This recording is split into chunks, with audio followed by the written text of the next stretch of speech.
Saygıdeğer TV1 izleyicilerimiz, bugün Türkmen Tarihi programında yine huzurlarınızdayız.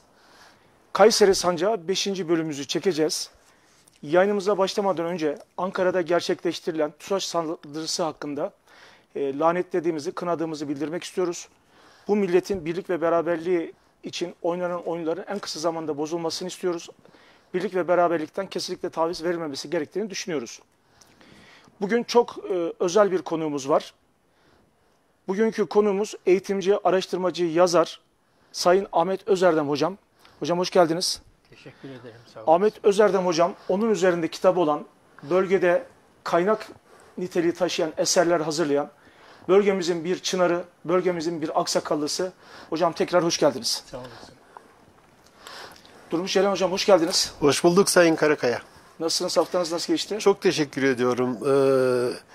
İyi, kültür açısından elbette Ahmet abi de misafir ediyoruz. Bu hafta TV1 seyircileri açısından da bu son derece değerli ve anlamlı. Ben faydalanılmasını ümit ediyorum. Gerçekten Sayın hocam bizleri kırmadan geldiniz buraya. Çok teşekkür ediyoruz. Bir şey değil. Hocam yayına başlamadan önce isterseniz siz bölgenin kısa bir tarihini yaptıktan sonra Ahmet hocamla da beraber devam etmiş oluruz. Tabii ki Sayın Karakaya, ben teşekkür ediyorum. Yayına başlamadan önce her zamanki olduğu gibi TV1 yayın ailesine ve TV1 sayın seyircilerine teşekkür ederek yayınımıza başlamak istiyorum. Yayınımıza başlarken bu hafta içerisinde Ankara'da, TUSAŞ'ta bu milletin göz bebeği olan çok değerli tesislerimizden bir tanesi TUSAŞ'ta yapılan hain saldırı sebebiyle bu saldırıyı telin ediyor. Evet. Türk milletinin yeniden tarih sahnesine çıkması ve tarih sahnesindeki bu yürüyüşüne yeniden tarihsel yapı itibariyle başlaması hesabıyla öyle zannediyoruz ki biz bu saldırılara maruz kaldık. Şehitlerimize rahmet, Evet. yaralılarımıza Rabbimden acil şifalar diliyorum. Milletimizin Başı sağ olsun. tarihsel yürüyüşünü Sayın Karakaya ve Sayın Hocam hiç kimse engelleyemeyecektir. Elbette bu Aynen milletin tarihsel bir yapısı var, kültürü var. Bu sebeple ben milletimizin yeniden başı sağ olsun diyorum. Sayın Karakaya, konumuza geçersek, tabii daha önceki yayınlarımızdan sayın seyircilerimiz elbette hatırlayacaklardır. Kayseri Sancağı 4'e kadar gelmiş, 4'ü şey yapmıştık. Bu hafta hocamız Ahmet Özerdem Bey'in girişte de söylediğiniz gibi çok niteliklere sahip kitapları ve çalışmaları kaynak olarak gösteriliyor. Tarihsel yönünü de bildiğimiz için misafir etmek istedik. Bu vesileyle Karaözü özel bölümü olarak bu bölümümüzü adlandırdık. Bölge tarihi kısaca bir özetleyelim müsaade ederseniz. Tabii.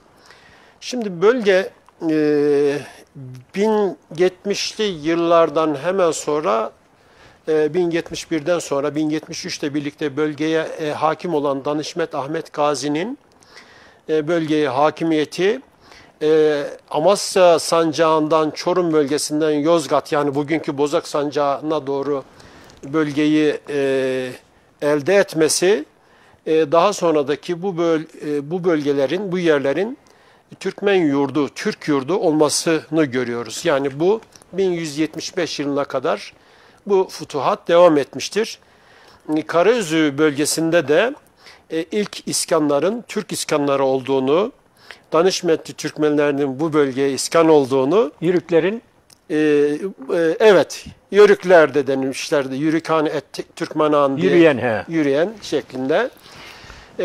Bu bölge yerleşik hayata geçmesi Yörüklerin aynı zamanda. Evet.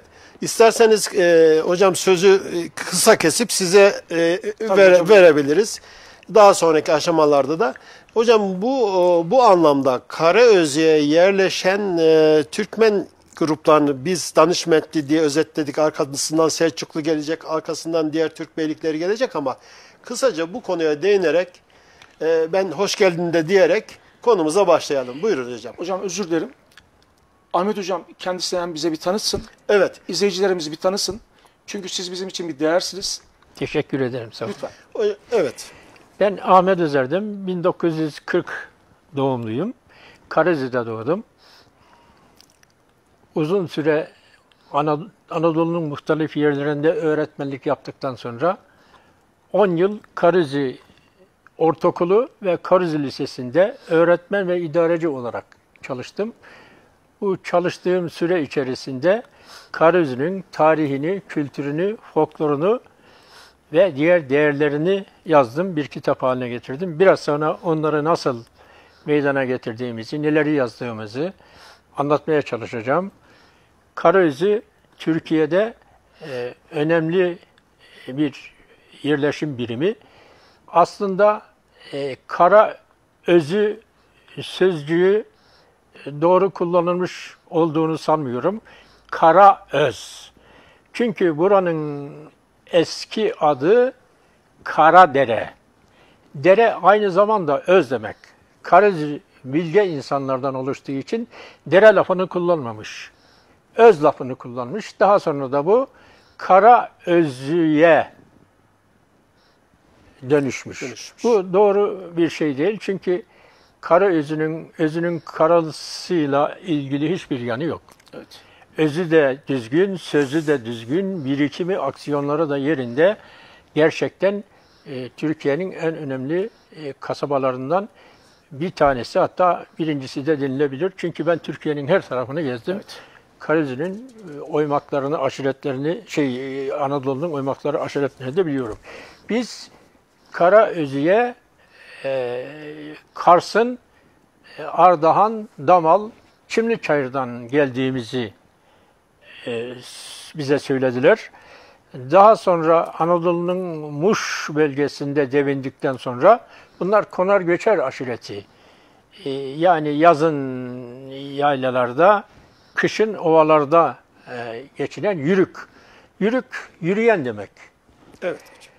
Buralardan sonra Malatya'nın Beykent, Güvenç, Basak, Mağara, Boğazgören, Konaktepe ve Zerk köylerinden gelmişler. Buralarda devinmişler. Ondan sonra Karızi'ye gelmişler. Karızi'de 1700 yıllarının başlarında gelmişler. 30-35 yıl kadar Karızi'de kaldıktan sonra burada bir şekavet unsuruyla karşılaşmışlar Şahruk Köprüsü'nde. Evet. Şahruk Köprüsü'nde bir şekavet hadisesine karışmışlar. Ondan sonra da bir gece çeç dediğimiz buğday yığınına yabaları saplayıp orayı aniden muhtelif bölgelerden terk etmişler. Bir kısmı yeniden Zerk'e dönmüş, bir kısmı Bulhayr Alamettin üzerinden Kıcılı, Sorka olan Gökçam köylerine geçmişler, oralara gitmişler, Çorum'un köylerine gitmişler ve ondan sonra da bunların bulunduğu evlere daha doğrusu tekrar aynı yerden yine aşiretler gelmişler, onların soyundan olan insanlar. Yeni iskanlar. Gelmişler, yeni iskanlar oluşmuş. Ondan sonra da 1730'lu 40'lı yılda da esas Karüzi'ye yerleşmişler. Karüzi böylece 24 hanenin geldiğini biliyoruz. Ondan sonra da Karüzi'ye muhtelif yerlerden insanlar da gelip yerleşmişler. Karüzi'nin tarihi misyonu kısaca böyle. Buralarda devinmiş, buralarda hareket etmişler. Ahmet Hocam, ben teşekkür ediyorum bu son dönem Karaözü iskanlarıyla ilgili verdiğiniz bilgilerden dolayı, ama bundan öncekine dönüp birkaç cümle söyleyelim müsaadenizle. Elbette bizi izleyen Karaözülü çok saygıdeğer izleyicilerimiz de var. Selçuklu döneminden sonra bölgeye iskan olan Türk grupları, bunlar Oğuz boylarıdır tamamen, bölgemize yerleşen özellikle Çepni, Bayat ve Beydili boylarının bölgeye yerleştiğini biliyoruz. Bölgemizin Bozok Sancağı uhdesinde kaldığını, Karaözü'nün de Emlak veya Emlak nahiyesi kazası idari taksimatlandırmayla Çubuk nahiyesiyle birlikte Bozok'a bağlı olduğunu, uzun süre Bozok vasıtasıyla Sivas'a bağlı olduğunu, fakat 1876 tahririne bakarsak kısa bir süre Kırşehir Sancak ilan edildiği sırada Kırşehir'e, hatta daha kısa bir süre Ankara'ya bağlı olduğunu biliyoruz. Fakat daha ziyade son iskanlarına baktığımızda Sayın Hocam, sizin de söylediğiniz gibi biz yani 18. yüzyılda bölgeye gelen Akkoyunlu Devleti Bakiyesi Bozulus Türkmenleri dediğimiz Türkmen grupları içerisinde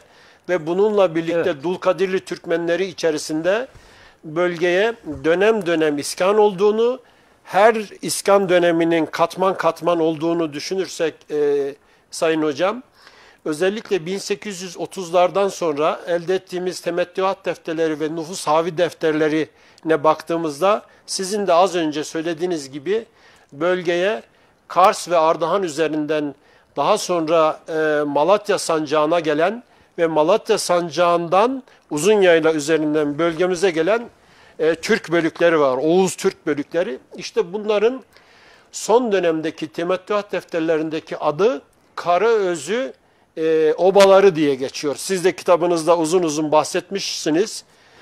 Bu çalışmalarınız son derece değerli. Ben sayın seyircilerimize Ahmet Hocam'ın bu vesileyle Karaözü kitabını da hatırlatmış olalım. Burada, Bölgenin kaynak kitabı değil mi hocam? Bölgenin kaynak kitabı olarak kabul edebiliriz. Buyurun hocam. Buyur. Şimdi neyi söyleyeceğim size? Niçin Kars'tan başlıyoruz? Onun bir öyküsü var. Kısaca anlatmak Tabii, isterim. Buyurun hocam. Şimdi Çepni aşiretiyle Kuzey Suriye'de, Kuzey Irak'ta daha doğrusu Çepni aşiretiyle Kerimoğlu aşireti Evet. tamam mı? Evet. Bir arada Kars bölgesine giderler. Kars bölgesinde Doğu Karadeniz'deki Rum Pontus yaylalarına o zamanın yaşam tarzına uygun olarak şekavette bulunurlar. Yani onların peynirini, koyununu, bilmem ne. Onlar da bunlarınkini aynı şekilde. Şekavet böyle geçerli bir hadise. Orada devindikten sonra fazla barınamayacaklarını oradan anlarlar. Ondan sonra sürülerini, çadırlarını toplarlar. Doğru güneye inerler. Zaten demin söylediğimiz gibi önce yazın yaylalarda, kışın ovalarda ikamet etmektedirler. Yani yaylak kışlak Yaylak hayatı kışlak yaşayan. hadise. Zaten yürüyen demek. Davarlarıyla birlikte Evet. hayatı onlara bağlı bir şekilde yaşamışlar. Daha sonra yerleşik hayat düzeni başlayınca da 1730'lardan sonra da Karaözü'ye yerleşmişler. Karaözü'nün temelinde bir aydınlık var. Bu adamların hepsi okur yazar. Eski yazı. Eski yazı okumak zor bir hadisedir. Evet. Çünkü Arap harflerinde bazıları 3 sesli harf var diyor ama bazen de diyorlar ki Arap harflerinde sesli harf yok. Olmayınca da onu doğru dürüst okuyamıyorsun. Cumhuriyeti, Cemailiye okuyabiliyorsun. Evet. İşte Karadere'yi başka türlü okumuş profesör. Onun için de okumak, yazmak çok zor. Evet. Ama Karaözlü temelinde bu okur yazarlığı olduğu için okur yazarlığına devam etmiş. Karaözlü'de kadınlar bile okur yazardır. Sayın Eski hocam, yazı. Oran çok yüksek. Eski Tabii. yazı. Ahmet Hocam birkaç ilave yapayım. Şimdi Karaözü bölgesi neresi? Tabii bizi tüm dünya, Avrupa ve sadece Kayseri seyretmiyor. Pek çok yerden seyrediliyoruz. O yüzden Karaözü bir tarif edelim. Yeri neresi? Kızılırmak üzerinde. Ondan söylese istersen ben söyleyeyim. Siz buyurun hocam. Siz buyurun hocam. Şimdi Yozgat, Kayseri, Sivas birleşkesinde Kızılırmak yayı içerisinde bir Kızılırmak'ın sağ tarafında Şahruk Köprüsü üzerinde kurulu bir köy. Tarih ve kültürü çok zengin.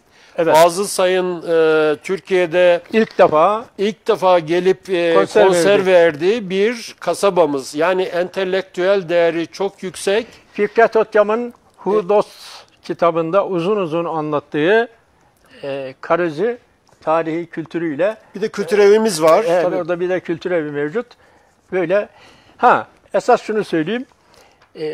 Kültür demişken aklımıza 1900 28 yılında harf devrimi gerçekleşir. Evet hocam. Karezi 2 yıl sonra 1930 yılında 13 Mart'ta ilkokulu açar. Ve ondan sonra da buradan mezun olan öğrencilerin büyük çoğunluğu 1939 yıllarından sonra açılan köy enstitülerine gider ve buradan 61 tane köy enstitülü öğretmen mezun olur. Evet. Bu şu demektir: Türk kültürünü, Türk harsını, Türk edebiyatını ve birikimini ve hatta Atatürk ilkelerini ve devrimlerini bütün köylere götürmek için seferber olmuş insanlar. Evet. O açıdan son derece önemli bir hadisedir. 61 köy enstitülü mezunun. Ondan sonra da 1959 yılında ortaokul açılır. Bir köyde ilk defa ortaokul Karaca'da açılır. Evet, bu 59'da çok önemli. Çok değerli bir Bu daha sonra da 1978 yılında da lise açılır. Evet. Gene Karaca'da ilktir. Bir köyde bir lise ilk defa açılır. Çok önemli bir hadisedir. Evet. Yani bunun altyapısı olmazsa üst yapısını kuramazsınız. Oradaki halk halk söz konusu değil mi hocam yani burada? Şimdi ama oraya öyle okullar açılıyor. Okullar sadece Karaca için değil. Oraya öyle bakmamak lazım. Çevredeki bütün emlak bölgesindeki emlak dedikleri, yani ikisini birden iyi söyledin. Doğrusu o. Halk emlak diyor, tarih emlak yazılı. Evet. Bu bölgedeki insanlar, çevredeki bütün köydeki insanlar hepsi oradan yetişmiş. Hocam bu elbette bu tarih Karaözü'yü birkaç adım öne çıkarıyor kültür ve tarih yapısı itibariyle. Bu tarihi anlatmaya devam edersek Dulkadirli dönemine kadar yani 1337 yılında Maraş bölgesinde Elbistan merkezi kurulan Zeynettin Karaca Bey'in kurmuş olduğu Dulkadirli Beyliği daha sonraki yıllarda bizim bölgemize yani daha kuzeye Kayseri Sancağı'ndan Uzunyayladan Bozok Sancağı'na doğru gelip 1555 yılında bölgeyi alıyor ve bölgede Dulkadirli iskanlarını görüyoruz. Dulkadirli Türk boylarının, Türk Oğuz boylarının iskanlarını görüyoruz. Karaözü tarihi 1522 yılına kadar Dulkadirli uhdesinde kalan, ondan önce ama Alaaddin Eratna Devleti içerisinde kalan zaman zaman 1381 yılında Kadı Burhanettin Devleti içerisinde kalan tarihsel yapı olarak söylüyorum bir bölge. Yani nereden bakılırsa bakılsın Karaözü bir Türk yurdu. Evet. Yani 1071'lerde başlayan Anadolu'nun Türkleşme sürecinden sonra tam Anadolu'nun ortasındaki Kayseri Sancağı'nın hemen doğusunda bugün Kayseri Sancağı ama sayın seyircilerimize bunu bir cümle söyleyelim. Programımızın başlığı Kayseri Sancağı 5 ama bugün program konusu olan Karaözü beldemizin o zamanlar Bozok Sancağı'na bağlı olduğunu demin söylemiştim. Bu önemli. 1522 yılından sonra Dulkadirli lağvedilip Osmanlı'ya geçiyor. Buradaki Karaözü'deki iskan dönemi de bir kat üstüne başka bir katman oluşuyor. İskan dönemi oluşuyor. Evet. Zannediyorum ki bugünkü Karaözü'nün torunları deminki sizin söylediğiniz gibi kitabınızda da yazdığınız gibi diğer iskan dönemlerini yani 18. yüzyıldaki iskanları arz ediyor. Evet. Hocam buradan hareketle tarihi misyonuna mı geçmek istiyorsun? Şöyle, Karaözü'de Dulkadirlilerin yapmış olduğu hem tarihi misyonuna geçelim hem de Şahruh Bey Köprüsü ile ilgili seyircilerimize biraz bilgi hocam aktarabilir miyiz? Şimdi Şahruh Bey Köprüsü 1492'de yapıldığı, Şahruh Bey tarafından yapıldığı kayıtlarda var. Daha sonra da tamir edilmiş. 8 gözlü, Türkiye'nin 3. büyük taş köprüsü. Evet. Çok önemli. 18 metre yüksekliğinde, 6 metre genişliğinde. Şimdi bile 2 araba yan yana geçer. O dönemin trafiğine göre. O bakımdan son derece önemli. Bir de bu kuzeydeki, Karadeniz'deki, Batum'daki ürünlerin güneye intikali, güneydeki aşiretlerin kuzeye geçmeleri, yaylak kışlak hadiseleri Göç yolu. nedeniyle son derece göç yolu. Tabii. stratejik bir noktada kurulmuş çok önemli bir köprü karakterinde. Köprünün yapılışı hakkında kısaca hemen bilgi vermek Buyurun. isterim. Köprünün ayakları ağaç üzerine oturtulmuş. Yani önce ağaçları çakmışlar, ondan sonra ağaçları üstüne dizmişler, sıralamışlar. Bunları 30'luk dövme çivilerle yerleştirmişler. Onun üzerine temelini atmışlar. Yani Şahruk Köprüsü'nün altında abanoz denilen Evet. ağaçlar Evet. mevcut. Ağaçları, ayakları onun için sağlam bir zemine oturtulmuş. Zaten bulunduğu yerde ana kaya üzerine sert bir arazi. Ana kayaya yerleştirilmiş. Onun için de hiçbir kırılma, çatlama söz konusu değil. Tamir niçin yapıldı diye bir soru sorabilirsiniz. Bu niçin biliyor musunuz? Son sıralarda oluyor bu daha çok. Deprem hadisesi olmasa bile, az olsa bile üstünden geçen ağır yüklerle hele son Tolaştı. sıralarda daha belirgin bir haldeydi. Düşün ki 50 tonluk araba geçiyor. Evet. Bu zaten 2 kemerli. Bir alttan gözlerin kemeri var, bir de üstünde kemerler var. Evet. Köprünün ortasında boş bir alan var. Evet. Oradan yukarıdan aşağıya taşlarını kaldırdınız mı altında kemer boşluğu vardır. Evet hocam. O boşlukta 2 kemer olduğu gözükür. Şahruk Köprüsü'nün böyle bir misyonu var.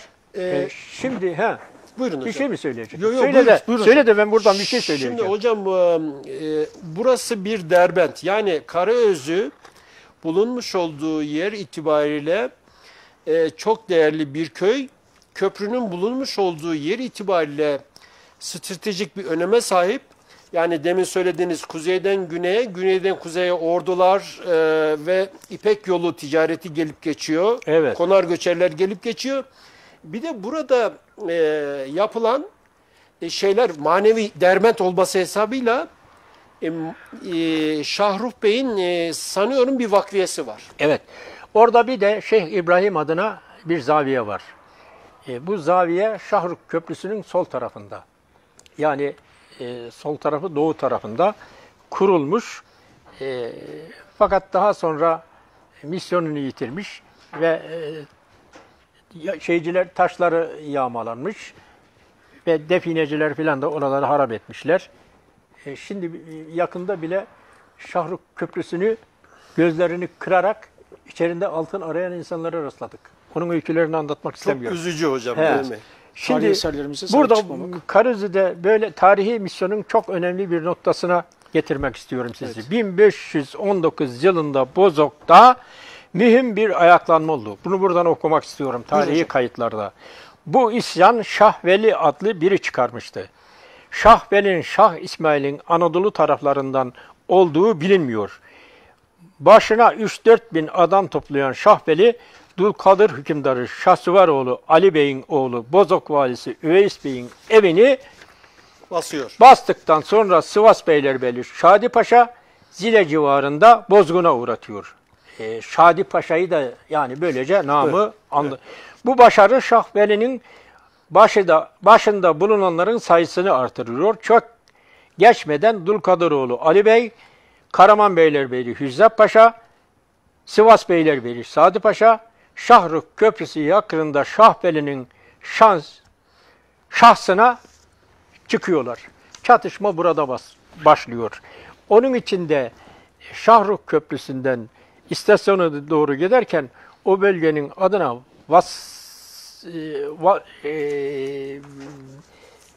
Vasıl yokuşu. Vasıl yokuşu Vasıl değil mi yokuşu. Vasıla anlamında ara veren yokuşu ve daha çok da orayı yanlış söyledim, düzelterim. Ordubeleni. Ordubeleni evet. Evet. Ordubeleni deniliyor. Vasıl yokuşu başka bir yerde. Orayı yanlış söyledik. Düzeltelim böylece. Ordubeleni denilen bir yer var. Burada ilk ayaklanmalarıydı? Celali hadiselerinin başlangıç noktaları. Celali ayaklanmalarının ilk başladığı yer burasıydı. Şimdi Karözü'yü İlk tarihini- başlayan burası Celal değil mi? Evet. Tarihini buradan Hocam müsaade ederseniz oraya birkaç cümle ilave edebilir miyim? oraya birkaç cümle et ve size başka bir öykü anlatacağım. Tabii ki.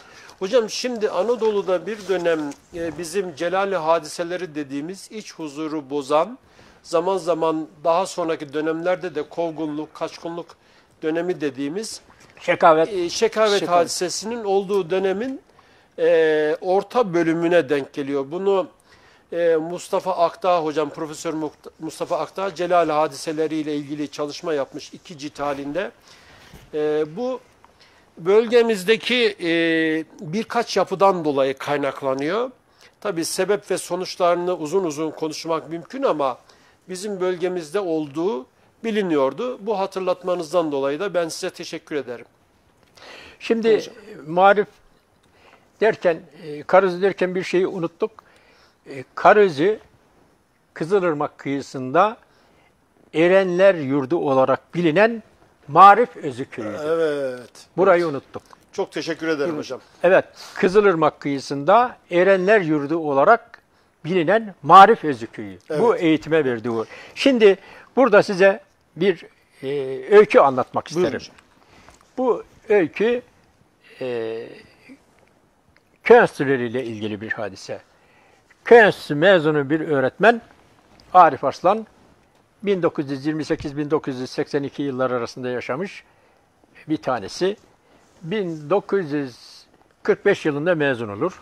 Mezun olduktan sonra Şarkışla'nın Tunus köyüne verirler. O zaman Tunus köydür. Evet. Burada köyde bir arkadaş edinir. Delikanlıyla birlikte uzun süre arkadaşlık yaparlar. Fakat arkadaşı askere gider. Eskiden köy odaları vardı. Köy odalarında kahveler yoktu. Köy odalarında insanlar bir araya gelir, konuşur, sohbet ederlerdi. Bu arada Arif Hoca da oraya onların toplantısına iştirak eder ve kendisi ozandır. Yazdığı bir şiiri okur. Bu çocuğun babası da bu şiiri öğretmen Arif'ten alır, Arif öğretmenden alır ve askere Osman denilen kişiye gönderir. Oğlanın adı Osman'dır. Ama askerde mektupların açılıp okunduğunu bilmez. Mektuplar açılır, komutan şiiri okur, şiirin bir yeri dikkatini çeker, hemen bunu üst komutana bildirir. Komutan bunu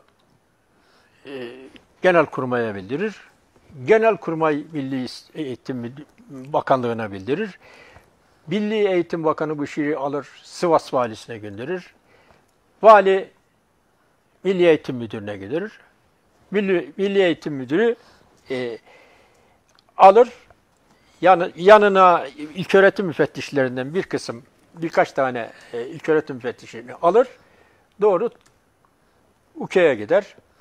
Bu köyde öğlen yemeğinden sonra Arif Hoca'ya der ki, hocam der, sizin şiirleriniz meşhurdur, sizi çok takdir ediyorlar, beğeniyorlar. Sizin bir de Yara diye şiiriniz varmış, bu şiiri bir okur musun falan filan diyorlar. Öğretmen de ne olduğunu bilmiyor gariban. Okur, bu şiir sizin midir? Evet der. Ondan sonra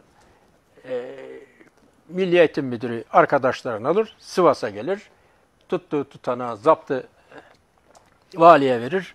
Öğretmenin işine son verirler. Öğretmen ortada kalır.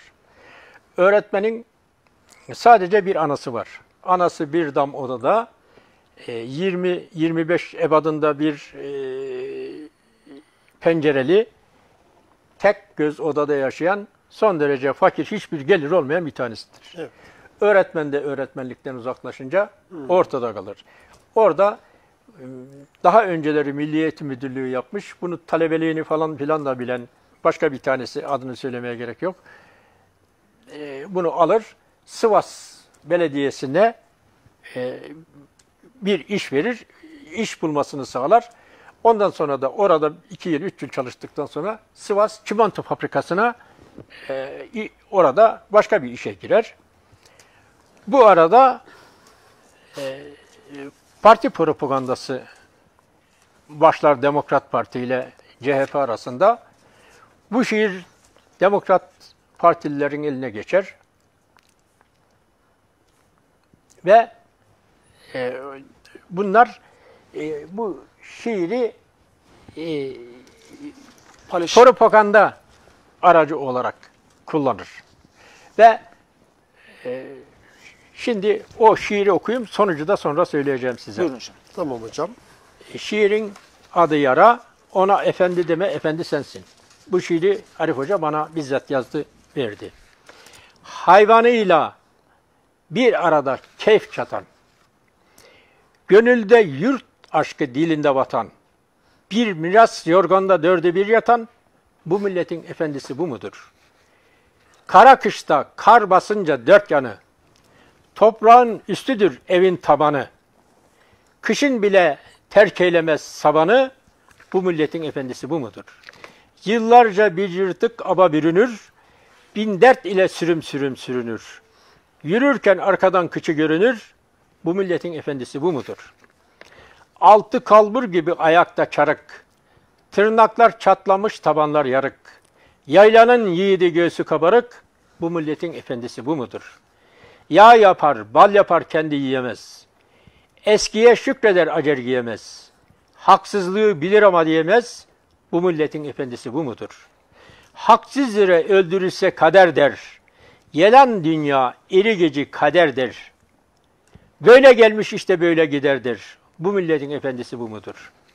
Ay geçer, gün geçer, senelerce aç.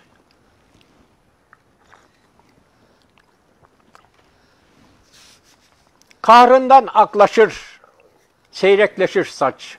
Ömründe bir kaşık saf suya muhtaç, bu milletin efendisi bu mudur? Günlerce tıraşsız yüzü kıl sarar. Bin taşı kaldırır, bir kuruş arar. Bu nasıl tahammül, bu nasıl karar? Bu milletin efendisi bu mudur? Yağsız düğürcüğü tuzla tadırtan, tarlada çit koşar ağrırken tan, yazın 3 ayda bir gömlek çıkartan, bu milletin efendisi bu mudur? Askerde öğrenir sevgi saygı ne? Tek beşikte diyor, duyar, borç harç kaygı ne? Gecelik yatağı hasır yaygı ne? Bu milletin efendisi bu mudur? Kilimden kapılı, kağıttan camlı, asfalt aleminde efendi namlı, bir çorba sonunda şükürler namlı, bu milletin efendisi bu mudur? Tren salonunda muşamba, post bu. Ağlayıp ölene yaran bu, dost bu. Bir topal öküze amir ve üst bu, bu milletin efendisi bu mudur? Altına serdiği bir yüzsüz döşek, acı söz içinde bir mermi fişek. Askerde, ofiste, nüfusta eşek, bu milletin efendisi bu mudur? İşte bu sözcüğü alır götürür. Arif öğretmenin mesleğine son veren altı çizilmiş yer burasıdır. Tahsildar jandarma ölmez kocası, dua ile geçer bütün gecesi. Kömür bilmez tezek kokar bacası. Bu milletin efendisi bu mudur?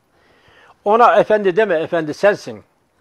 Değirmen döner mi yıkılsa bendi? Hayat yanıp sönen bir muma döndü. Bu milletin efendisi bu mudur? Sonradan hocam tekrar iade ediliyor Sonradan galiba. tabii 1950 olur. 1950'de Arif Hoca Demokrat Parti kazanır. Arif Hoca da mesleğine geri dönür. Burada iki tane mesaj var. Bir tanesi değerlerimize nasıl sahip çıkmalıyız? Bu Evet, çok önemli evet, bir hadisedir. Evet. Eğer değerlerimize sahip çıkmadığımız zaman da nerelere kadar uzanacağını bilmek çok zor. Evet. Şimdi siz dinliyorum. Türk milletinin kültür ve değerlerine sahip çıkması adına güzel bir örnek. Hocam bir de erci ve arpa özü, alp özüdür biliyorsunuz orası aslında. Onu ben söyleyeyim ha. Orayla ilgili hatıralarınız var. Erci ve arpa özü. Şimdi Erci'nin otobüsünde yazar Erci Baba diye. Ercilerin söylemine göre Erci'de bir baba varmış, bir kişi varmış. Bu kişi eğer yaparmış. Eğer at eğeri, Evet. eşek eğeri neyse semeri. Onun için de bu adama izafeten onlara eğerci demişler. Eğerci babayla hiç alakası yok. Babalık Alevilikte iki esas vardır. Biri babagan, biri dedegan. Eğer eğerci Alevi değil ki baba olsun, dede olsun. Eğerci baba demeleri de yanlış. Ben buradan yola çıkarak araştırmalarım içerisinde bir de baktım eğerci hakkında bir yazı yazılı. Meğer eğerci diye bir aşiret varmış. Ercilli.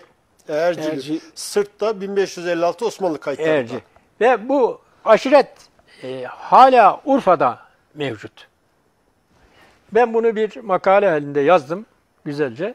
Belediye başkanına verdim. O zaman belediye başkanı vardı. Belediye başkanı tabii itibar etmedi. Niye itibar etmedi? Çünkü insanlar bilmediği şeylere düşmandır. Hocam Evet. itibar edilmiş. Ben saha çalışması yaparken Erci'ye 3-4 defa gittim.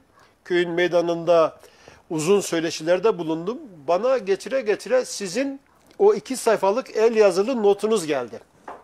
Öyle mi? Demek ki değer bulmuş yani. Kayıtlara geçmiş.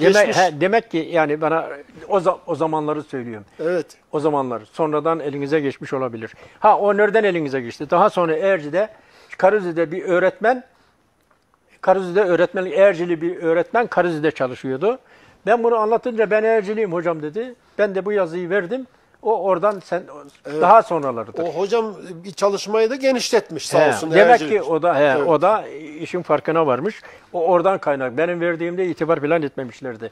Şimdi geçenlerde acile yolumuz düştü. Orada baktım ki doktor genç bir delikanlı bir tanesi. Nerelisin dedim. Arpözülüyüm dedi. Dedim ki ne arpözülü ya? Arpanın üzü mü olur? Arpanın üzü olsa Evet. ya malt ya da biradır. Evet. Arpanın özüyle ne alakası var dedim. Senin esas memleketin adı Alp özü dedim. Evet. Alperenlerden Evet, kaynaklanıyor. Alperenlerden Çünkü kalma. Anadolu'ya ilk gelen kişiler Ahmet Yesevi, Alp erenleri Anadolu'yu Türkleştirmek için gelmişler. Hocam Onun çok için- teşekkür ediyorum ben. Onun için bu tespitiniz bir daha dedim köyünü iyi bil dedim. Biraz yanlış mı yaptım bilmiyorum ama olan delikanlıydı. Hiçbir şey demedi. Siz Hocam doğru dedi. yapmışsınız hocam. Hocam dedi ben bunu muhtara söylerim. Dedim ki bunun muhtarın bileceği bir iş değil. Bu işi aydınlar halleder dedim. Sen de okumuş, doktor olmuş bir tanesisin. Aydın bir tanesisin. Öyleyse buna müdahale etmek lazım. Arp üzüyle ne alakası var dedim. Anadolu'nun Arp her üzü, tarafında arpa yetişir Evet, dedim. evet. Alp özü- Anadolu'nun yetişmeyen yeri mi var ki arpanın ne özeli? Halbuki dedim arpözü daha avarızlı bir yer. Evet. Evet öyle.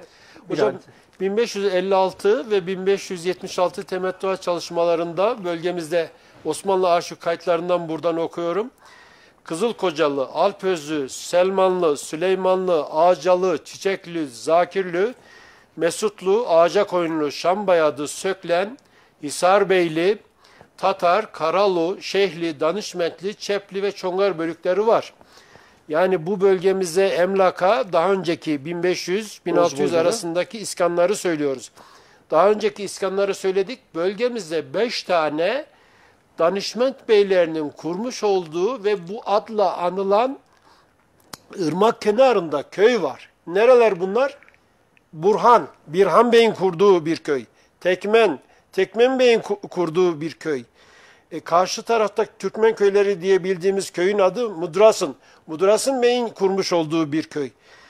Saha çalışmalarında sizin söylediğiniz gibi Alp uşağının, Alpli'nin kurmuş olduğu köyün adı, daha doğrusu Arpa Özü diye bildiğimiz Alp Bey'e verilen bir dirliktir.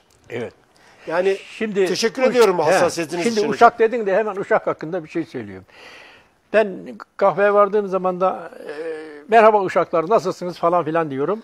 Bir tanesi 2 defa söyledi. Ne Uşağı ya falan filan dedi. Ben Uşağı beğenmiyorum filan dedi. Dedim ki bak Uşak lafı pek çok misyon olan birçok şekilde kullanılan bir Türkçe bir söz. Türkçe bir sözcüktür dedim. Çocuğa uşak denir, uşağa uşak denir. Tayfaya Uşak. askeriyedeki gemilerdeki tayfa dedikleri. Evet. Onlara uşak denir. Bir de dedim esas önemlisi bir bölgenin erkek insanlarına da uşak denir. Ya bu çok önemli. Sen demin uşak dedin ya. Evet. Uşak sözcüğünü hafife alıp bir uşak lafıyla değerlendirmek son derece yanlış. Uşak sözcüğünü de böylece bir değerlendirelim. Hocam bir daha ilave yapalım. Buyurun Hocam bölgenin iskanlarıyla ilgili son iskanlarına, Karaözü bölgesinin son iskanlarını hocam kitabında uzun uzun anlatmış. Oraya geleceğiz. Kendisi de söyledi zaten. 1576 tahrir defterlerini 1642'ye kadar bölgedeki Oğuz Türklerinin iskanları. Hocam bunların teker teker bugün elimizde kayıtları var. Karaözü'nün de var. Karaözü'nü hemen sayalım. O bölgede Karaözü'ye Ağcalı Türkmeni 1576 tahrir defteridir. Osmanlı arşividir bu. Ahsengazili, Akbeyli, Çiçekli, Hacılı, Satırbeyli bunlar bey. Bu saydıklarım Ağca Bey'in torunları, O bölgede. Satır Bey'in torunları, Ak Bey'in torunları, Çiçek Bey'in torunları ve Sekili Sekili Türkmenlerinin 5-6 tane köy kurduğunu, daha sonra karşı tarafa geçip Sekili tekkesini kurduğunu biliyoruz. Bunlar Oğuz'un Kargın boyuna bağlı Sekili Türkmen bölükleri, Türk bölükleridir bunlar. Daha sonra kimleri var hocam? Kara Ali Bey'in torunları bunlar. Kuşçu Bey'in, İbrahim Hacılı'nın, İbrahim Bey'in torunları. Deminki tekkeyi kuran Şeyh İbrahim. Evet, yani burası Derbent. Karaözü'nün önemini sayın seyircilerimiz buradan bu yönüyle bilmesi lazım. Orta Anadolu bölgesinde aşağı yukarı 20 kilometre boyunca köprü yok. Kuzeyden güneye tek geçiş noktası, daha önce selde yıkılan köprünün haricinde tek köprü sizin bölgedir. Sivas'tan bir şey söyleyeyim, ekleyeceğim. Siz devam edin yine. Buyurun. Sivas'tan Karızlı'ya kadar 155 kilometre yaklaşık geçer. Orada sadece bir Sivas'ta bir köprü var. Kırık Köprü galiba. Kırık Köprü yanlış söylemiş Bir olmayalım. de aşağıda Tekgöz Bir de Köprüsü var. Karızlı'daki Şahruk Köprüsü var. Aşağıda biraz Tekgöz var. Tekgöz diye, Tekgöz var şeyde Kayseri sınırlar. özellikle oralarda, o bölgede. Onun dışında da bir de Nevşehir'de filan. Çitgöz Köprüsü var. Orada, Hemen Kayseri'nin yani çıkışında. öyle köprü yığılı değil. Onun için köprü adedi çok az. Bu sebeple Karaözü'nün bulunmuş olduğu coğrafya Sayın Karakaya son derece önemli. Hem kültür yönünden önemli olduğu için sonradan gelen, yani Kars ve Ardahan tarafından biz Hazarötesi Türkmenleri diye sayın seyircilerimiz Yapmıştık, hatırlar. Ahmet Hocam, Hazarötesi Türkmen bölükleri var. Çok eski, tarihi de eski, devlet kuran bölükler. Cumhurbaşkanlığı sancağında, forsunda da yeri var bunun. Peyderpey Anadolu'ya geldikten sonra Malatya hattı üzerinden bu bölgeye gelip, demin de söylediğiniz bunun alplik ve erenlik yönü var. Karaözü'nün manevi öyle bir dinamikleri de var. Onu da söylememiz lazım. Önemli yere Türkmen bölüklerinden oraya bilerek ve isteyerek Osmanlı iskan ettirildi ve bir kısmı da vergi dışı bırakıldı. Hocam bu arada özür dilerim. Zamanda çok hızlı geçiyor. Hocamın hatırası çok, bir iki hatırasına yapalım. Özellikle hocam müdahale etmek istiyorum. Karaözü'nün İstiklal Harbi'ndeki durumunu anlatır mısınız? Evet. Hocam onu bir anlatın da. Çünkü vakit daralıyor. Biz size de zaman vermiş olalım. Gençlerimiz bir dinlesin hocam. Şimdi Karaözü İstiklal Harbi'nin neresinde? Evet. Şimdi İstiklal Harbi'ne 78 tane asker göndermiş. Benim tespit ettiğim, kayıtlardan edindiğim değil de tespit ettiğim kadarıyla. Bunların isimleri yazılı. Bunların 8 tanesi şehit. Buradan başka bir öykü anlatacağım size. Evet. 2 tanesi gazi, 7'si İstiklal madalyalı. Şarkışla'ya 12 İstiklal Madalyası gelir. 7'si Karızlı'ya aittir. İstiklal Madalyaları. O zaman Şarkışla'ya bağlı. Bir kişi Tonos'a bağlı. o zaman Şarkışla'ya bağlı. Bir kişi Beratlı, bir kişi mülazım. Bir 9 çavuş, bir onbaşı, bir bölük ömeli, 15 ile çavuş arası itibari bir görev. Toplam 30 kişi fiilen İstiklal Harbi'ne iştirak etmiş. Hemen buradan size bir öykü anlatayım. Bunun içerisinden bir tane teğmen var. Veli Dalak, Veli Hamdi Dalak, Veli Efendi olarak tabir edilir. Bu topçu çavuşudur. Bildiğimiz bir çavuş. Evet. Bu adam İstiklal Harbi'nde bir bataryayı idare eder. Bir çavuş, köylü çavuşu, topçu çavuşu. Evet. Batarya 4 toptan ibarettir.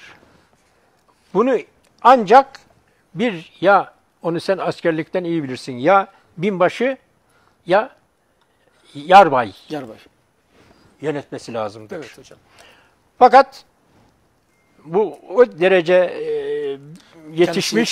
kendisini yetiştirmiş ki bu arada savaş esnasında bir bu topa koşar, buranın hesaplarını kontrol eder, bir o topa koşar, bir ona koşar, bir buna koşar, bitmeden tekrar ona buna derken bu arada burada kontrol ederken askerin bir tanesi omuzundan bunu yukarıdan aşağıya bakar, bu ne olduğunu anlamaz, dönünce buradaki askerin ayağına basar. Hemen oradan koşarlar, ya ne yapıyorsun sen? Bu Batı Cephesi Komutanı İsmet Paşa. Evet.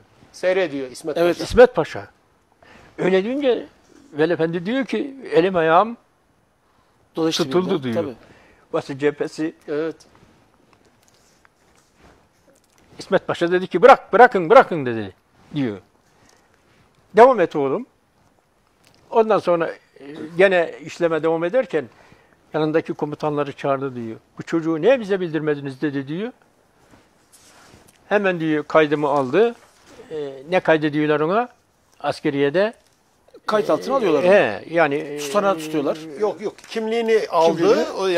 Çavuşun kimliğini alacak. Neyse, hatırlayamadım. Berat verecek hocam. Tabii. Ondan sonra hemen bunu Türkiye Büyük Millet Meclisi'ne gönderiyor.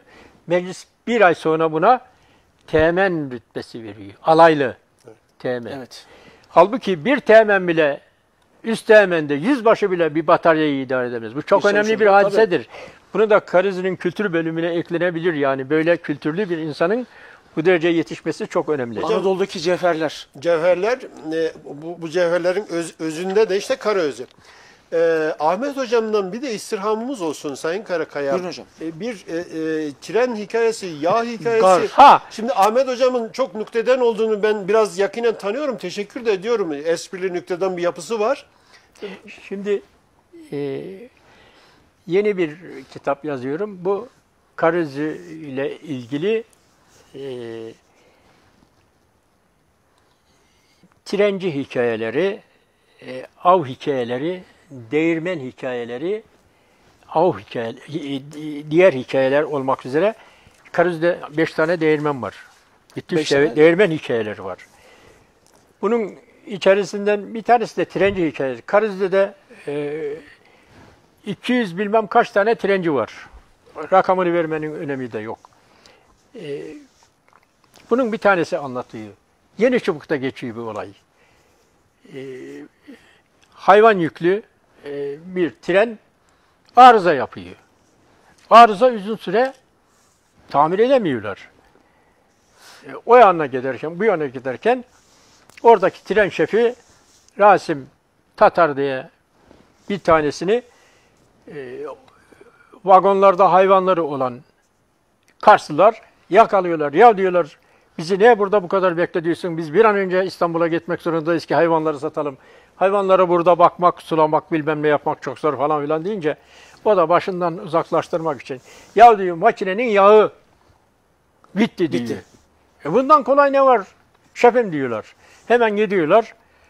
Yanlış söylemiyorum. Hiç bozulmamış bir tulum Yağ tulumu. Tuluk. Tereyağı. Tereyağı. Tuluk mu? Tuluk hocam. Ben tuluk diyeceğim ama yani yanlış mı söylerim Yok, diye doğru, korkuyorum. doğru hocam, He, tuluk. Öyle devasa getirip buna bozulmadan veriyorlar. Bunu diyorlar al makinede kullan. O da hemen Allah'tan aradığı zaten gariban vitrenci. Hemen alıp doğru kendi odasına götürüp orayı kilitliyor. Neyse tren biraz sonra hareket ediyor. Bu olay anında Kayseri Gar Müdürü'ne intikal ediyor. Gar Müdürü Rasim'i çağırıyor. Diyor ki gel bakalım Rasim Bey ne oldu falan filan. Müdürüm diyor vallahi bilmem bir yağ hikayesi var ama diyor bu çok önemli değil diyor. Yağı olduğu gibi hemen eve taşıyor. Getiriyor. O yıl dedi yağsız kalmadık. Çok önemli bir hadise. Hocam Yani buna benzer böyle hikayeler var. Bunlara da ağzınıza sağlık. Bu iyi oldu. 1929 yılında Atatürk'ün Sivas'tan gelerek açılışını yaptığı 1929 Aralık ayının son gününde açılış yaptığı Yeni Çubuk Garı'ndaki bir hikayeyi hocam bizimle paylaştığınız için ben teşekkür ediyorum. Atatürk karşıdaki Yavşan dağın eteğindeki Kızıldağ'ın eteğindeki yavşanlıklara bakıp orada daha sonraki yıllarda 1936'da Selanik tarafından gelen göçmenleri yerleştireceği Yeni Çubuk'un projesini bilfiil eliyle çizdiği bir iskan tarafı da var. şimdi bir şeyi unuttuk esas. Bunda resimleri var. Resimleri Hayır, var, elimizde belgeler mühimmat var. hareketini anlatacaktım. Orayı unuttuk. Velefendi'yi anlatırken. Zamanımız ne kadar var Sayın Karakaya? Hocam birkaç dakikada Birkaç Hemen dakikada birkaç topar. dakika. Evet. Mühimmat hareketi 1920 yılında Doğu bölgesinden, oraları söylemeyeceğim, Doğu bölgesinden yüklenilen top mermileri Batı bölgesine getirilir. Niğde üzerinden bir kısmı Afyonkarahisar'a, bir kısmı da Ankara üzerinden gene Sakarya bölgesine gönderilir. Bunun taşımacılığı yapılır. Bunun taşımacılığını halk yapar. Sırasıyla yapılır. Kayseri'den, yanlış söyledim, Sivas'tan Şarkışla'ya, Şarkışla'dan Gemere'ye, Gemerek'ten Sultanhanı'na, Sultanhanı'ndan Kayseri'ye getirecek. Kayseri'den de demin söylediğim gibi Yozgat, Niğde'ye ve Ankara'ya gönderilecek. Bu arada sıra Karızlı'ya gelir. Karızlı'da 20-23 tane kağanı sabahın köründe yola çıkar. 20 kilometrelik bir yeri Kani ile birlikte gittikten sonra Kani saatte 5 kilometre gitmez. Ya 3 kilometre gider ya 3,5 kilometre gider. Anca gider. Öğlen vakti Hampa'nın hanı denilen Yeni Çubuk'ta bir han vardır. Orayı bilir misiniz? Ermeni hanı yıkılan bir yer. Evet. Değirmenin yanındadır. Bugünkü o un değirmeni var ya. Evet hocam. Onun orada tek gözlü, tek pencereli, etrafı öksüz bir duvar. İçinde üzerlik bitkilerinin bulunduğu bir yer. Oraya gelir. Oraya gelir. Orada mermiyi yüklerler kanıya. Sandıkları. Bu taşıyıcılar kimdir Karızlı'dan? Ya malül, ya sakat, ya kadın ya da çocuk. evet. Evet. Çocukların içerisinde Çünkü kız da var. cephede. Erkeklerin demin söyledim 78 tanesi cephede. Kimse yok. Evet. Şimdi oradan yüklerler. Bu biliyorsun iki han arası 40 kilometre filandır. Halbuki bunlar ancak akşamın köründe Sarıoğlan suyuna gelebilir. Orada bir su akar Sarıoğlan suyu de. Dere vardır. Oraya gelebilirler. Orada kadınlar bir yere toplanır. Erkekler bir yerde. Hayvanlar kanılardan boşaltılır. Gece kız çocukları ortaya alınır. Kenarlarına kadınlar geceyi öyle geçirirler. Şekavet de var. Tabii. Şekavet unsuru ayrı, tehlike ayrı. Tabii. Ve de ısınma, bir de kız çocuğu filan gene de alınır. yani ataerkil bir ailedeki bir davranış Tabii. hadisesi. Ve ondan sonra da ikinci gün sabahleyin kalkarlar. Bunlar gene kanılara yüklenir. Yollar son derece tehlikelidir. Nereden tehlikelidir? Yollar hem taşlıdır bir, hem kasislidir iki, hem son derece bozuktur 3 ve taşıdıkları da mermi, top mermisi. Tabii. Yani Kaan'ın bir düştüğünde patlama olasılığı da fazla. Yolun çok bozuk olduğunu Kayseri'de de görürsünüz. Kayseri'nin girişinde İldem'de yola baktığınız zaman yollar çizik çiziktir. Evet. O çizik Kaan'ı çizikleri. Evet. Kaan'ın tekeri ince olduğu için anında o Taşı çizik. bölgeyi taşı çizer, bölgeyi bozar, anca gider. Ondan sonra ikinci günde alırlar Sultanahmet'e varırlar. Bu yetmez. Demin söyledim, bunu taşıyan 14 yaşındaki çocuk, Körbekir, Topal Hüseyin, Topal Ali, buna benzer insanlar. Bunları gençlerimize hatırlatmış Tabii, evet. olalım hocam. Ve İzleyicilerimize- bunu ikinci defa gene aynı şekilde sabahın köründe kalkarlar. Akşam muhtar söyler, der ki yarın sabahleyin bizdir. İşte Mühimmatı taşıyoruz. mühimmat hareketini taşıyacağız. İşte Tellal'a da çağırtırlar. Tellal da haber verir. Akşamdan da jandarma gelir. Bunları hepsini alırlar. Sabahın köründe gidecekler ki 3 saat kilometreyle gidersen, saatte 3 kilometre gidersen 20 kilometre ne kadar alınır? Tabii. Evet. Bunu hesap etmek zorundadır. 3 defa mühimmat hareketi Hampan'ın hanından Sultanahmet'e taşınır. Sonu Sultanahmet'e taşınmaz. Oraya vardığımız zaman yüzbaşı der ki mühimmat hareketlerini bozmayın, doğru Kayseri'ye der. Devam. Kayseri'ye Evet, gelirler. Kayseri'ye gelirler. 2 günde de Kayseri'ye gelirler. Birini şurada taş ocağının orada bir yer var. Evet. Engür Gölü mü diyorlar? Orada Evet, bir göl var. Engir Gölü hocam. Engür Gölü'nün orada babam orayı göstermişti. Orada bir ocak falan vardır. Evet. Birinci durak orasıdır. Evet, evet. Ondan sonra Kayseri'ye girilir. Böylece geçerken burada kadının birinin zımbılın kanısı kırılır. Kırılır derken haşat olur. Evet. Kadın bir torunuyla birlikte sadece zelve ve zelvenin kayış bağı. Bir de boyunduruğun kayışını alarak 3 tane kanıdan malzeme alarak evine döner. Hocam programımız, ben çok Programımızın- teşekkür ediyorum. Son anlattığınız hocam konu son derece önemli. Gençlerimize ithaf edeceğimiz atalarımızın yapmış olduğu bu kadar fedakarlığa çok tipik bir örnek verdiniz.